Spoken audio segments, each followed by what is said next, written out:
السلام علیکم ورحمۃ اللہ تعالی وبرکاتہ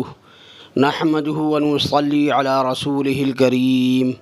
اما بعد فاعوذ باللہ من الشیطان الرجیم بسم اللہ الرحمن الرحیم۔ دوستوں، میں جیش محمد مصباحی آج میں آپ کی خدمت میں پھر ایک واقعہ لے کر کے حاضر ہوا ہوں، جس کو میں نے بدتر انجام کے نام سے موسوم کیا ہے۔ آج میں آپ کی خدمت میں بلعم بن باعورہ کون تھا اور اس نے کیا حرکت کیا، اس کا انجام کیا ہوا، اس کو میں آپ کی خدمت میں آج پیش کروں گا۔ بلعم بن باعورہ یہ شخص اپنے دور کا بہت بڑا عالم اور عابد و زاہد تھا، اور اس کو اسم اعظم کا بھی علم تھا۔ یہ اپنی جگہ بیٹھا ہوا اپنی روحانیت سے عرش اعظم کو دیکھ لیا کرتا تھا، اور بہت ہی مستجاب الدعوات تھا کہ اس کی دعائیں بہت زیادہ مقبول ہوا کرتی تھیں۔ اس کے شاگردوں کی تعداد بھی بہت زیادہ تھی۔ مشہور یہ ہے کہ اس کی درسگاہ میں طالب علموں کی دعوتیں 12,000 تھیں۔ محترم حضرات، آگے کا واقعہ میں آپ کی سماعت کے حوالے کروں اس سے پہلے میں یہ عرض کرنا چاہتا ہوں کہ میرا چینل دینی باتیں بائے جیش مصباحی، اس کو آپ زیادہ سے زیادہ لائک کریں اور شیئر کریں، اور ویڈیو کو شروع سے آخر تک دیکھیں۔ اب واقعے کا تسلسل میں آپ کی خدمت میں جوڑوں۔ جب حضرت موسیٰ علیہ السلام قوم جبارین سے جہاد کرنے کے لیے بنی اسرائیل کے لشکروں کو لے کر روانہ ہوئے تو بلعم بن باعورہ کی قوم اس کے پاس گھبرائی ہوئی آئی اور کہا کہ حضرت موسیٰ علیہ السلام بہت ہی بڑے اور نہایت ہی طاقتور لشکر لے کر حملہ آور ہونے والے ہیں، اور وہ یہ چاہتے ہیں کہ ہم لوگوں کو ہماری زمینوں سے نکال کر یہ زمین اپنی قوم بنی اسرائیل کو دے دیں۔ اس لیے آپ حضرت موسیٰ علیہ السلام کے لیے ایسی بددعا کر دیجئے کہ وہ شکست کھا کر واپس لوٹ جائیں۔ آپ چونکہ مستجاب الدعوات ہیں، اس لیے آپ کی دعا ضرور مقبول ہو جائے گی۔ یہ سن کر بلعم بن باعورہ کانپ اٹھا اور کہنے لگا کہ تمہارا برا ہو، خدا کی پناہ، حضرت موسیٰ علیہ السلام اللہ کے رسول ہیں، اور ان کے لشکر میں مومنوں اور فرشتوں کی جماعت ہے، ان پر بھلا میں کیسے اور کس طرح بددعا کر سکتا ہوں؟ لیکن اس کی قوم نے رو رو کر اور گڑ گڑا کر اس طرح اصرار کیا کہ اس نے یہ کہہ دیا کہ استخارہ کر لینے کے بعد اگر مجھے اجازت مل گئی تو بددعا کر دوں گا، مگر استخارے کے بعد جب اس کو بددعا کی اجازت نہیں ملی تو اس نے صاف صاف جواب دے دیا کہ اگر میں بددعا کروں گا تو میری دنیا و آخرت دونوں برباد ہو جائے گی۔ اس کے بعد اس کی قوم نے بہت سے گراں قدر ہدایہ اور تحائف اس کی خدمت میں پیش کر کے بے پناہ اصرار کیا، یہاں تک کہ بلعم بن باعورہ پر حرص اور لالچ کا بھوت سوار ہو گیا، اور وہ مال کے جال میں پھنس گیا اور اپنی گدھی پر سوار ہو کر بددعا کے لیے چل پڑا۔ راستے میں بار بار اس کی گدھی ٹھہر جاتی اور منہ موڑ کر بھاگ جانا چاہتی تھی، مگر یہ اس کو مار مار کر آگے بڑھاتا رہا، یہاں تک کہ گدھی کو اللہ تعالی نے گویائی کی طاقت عطا فرمائی، اور اس نے کہا کہ افسوس اے بلعم بن باعورہ، تو کہاں اور کدھر جا رہا ہے؟ دیکھ، میرے آگے فرشتے ہیں جو میرا راستہ روکتے اور میرا منہ موڑ کر مجھے پیچھے دھکیل رہے ہیں۔ اے بلعم، تیرا برا ہو، کیا تو اللہ کے نبی اور مومنین کی جماعت پر بددعا کرے گا؟ گدھی کی تقریر سن کر بھی بلعم بن باعورہ واپس نہیں لوٹا، یہاں تک کہ حسبان نامی پہاڑ پر چڑھ گیا اور بلندی سے حضرت موسیٰ علیہ السلام کے لشکروں کو بغور دیکھا، اور مال و دولت کے لالچ میں اس نے بددعا شروع کر دی۔ لیکن خدا کی شان کہ وہ حضرت موسیٰ علیہ السلام کے لیے بددعا کرتا تھا، مگر اس کی زبان پر اس قوم کے لیے بد دعا جاری ہو جاتی تھی۔ یہ دیکھ کر کئی مرتبہ اس کی قوم نے ٹوکا کہ اے بلعم، تم تو الٹی بد دعا کر رہے ہو۔ تو اس نے کہا اے میری قوم، میں کیا کروں، میں بولتا کچھ ہوں اور میری زبان سے کچھ اور ہی نکلتا ہے۔ پھر اچانک اس پر یہ غضب الہی نازل ہو گیا کہ اچانک اس کی زبان لٹک کر اس کے سینے پر آ گئی۔ اس وقت بلعم باعورہ نے اپنی قوم سے رو کر کہا کہ افسوس، میری دنیا و آخرت دونوں برباد و غارت ہو گئی، میرا ایمان جاتا رہا اور میں قہر قہار و غضب میں گرفتار ہو گیا۔ اب میری کوئی دعا قبول نہیں ہو سکتی مگر میں تم لوگوں کو مکر کی ایک چال بتاتا ہوں، تم لوگ ایسا کرو تو شاید حضرت موسیٰ علیہ السلام کے لشکروں کو شکست ہو جائے۔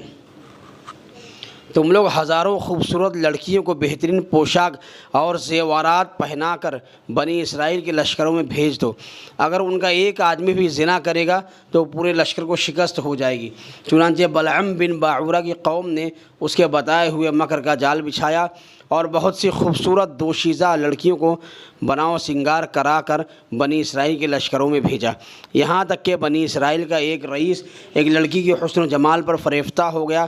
اور اس کو اپنی گود میں اٹھا کر حضرت موسیٰ علیہ السلام کے سامنے گیا اور فتویٰ پوچھا کہ اے اللہ کے نبی، یہ عورت میرے لیے حلال ہے یا نہیں؟ آپ نے فرمایا کہ خبردار، یہ تیرے لیے حرام ہے، فوراً اس کو اپنے سے الگ کر دے اور اللہ کے عذاب سے ڈر۔ مگر اس رئیس پر غلبہ شہوت کا ایسا زبردست بھوت سوار ہو گیا تھا کہ وہ اپنے نبی کے فرمان کو ٹھکرا کر اس عورت کو اپنے خیمہ میں لے گیا اور زنا کاری میں مشغول ہو گیا۔ اس گناہ کی نحوست کا یہ اثر ہوا کہ بنی اسرائیل کے لشکر میں اچانک طاعون یعنی پلیگ کی وبا پھیل گئی اور گھنٹے بھر میں 70,000 آدمی مر گئے اور سارا لشکر تتر بتر ہو کر ناکام و نامراد واپس لوٹ آیا، جس کا حضرت موسیٰ علیہ السلام کے قلب مبارک پر بہت ہی صدمہ گزرا۔ محترم بزرگوں اور دوستوں،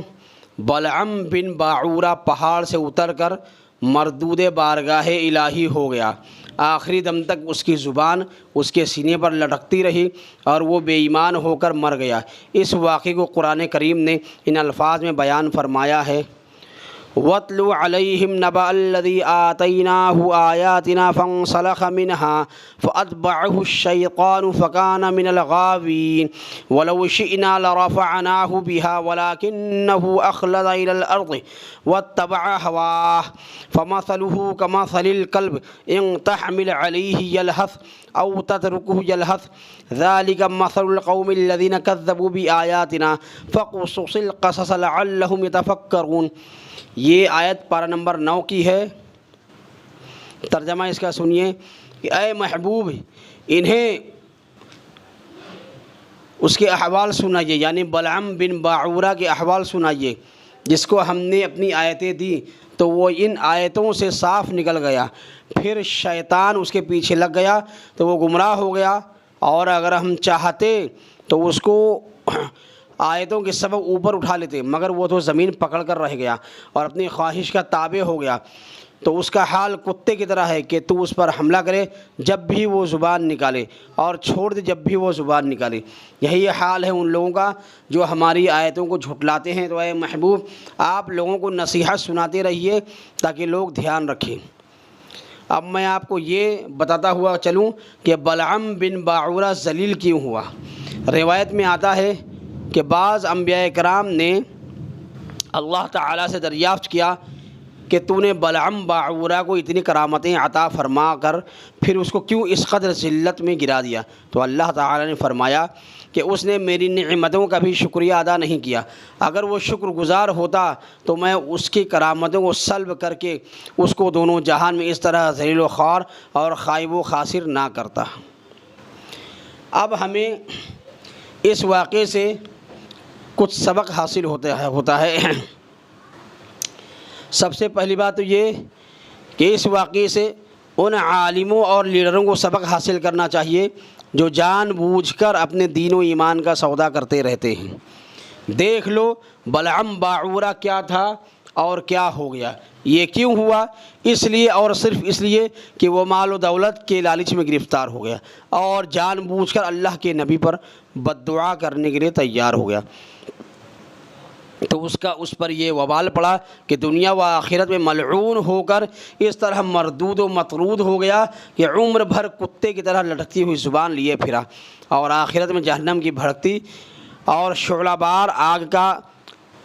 ایندھن بن گیا۔ لہٰذا ہر مسلمان خصوصاً علماء و مشائخ کو مال و دولت کے حرص اور لالچ کے جال سے ہمیشہ پرہیز کرنا چاہیے، اور ہرگز کبھی بھی مال کے طمع میں دین کے اندر مداہنت نہیں کرنی چاہیے، ورنہ خوب سمجھ لو کہ قہر الہی کی تلوار لٹک رہی ہے۔ دوسرا سبق یہ ہم کو سیکھنا چاہیے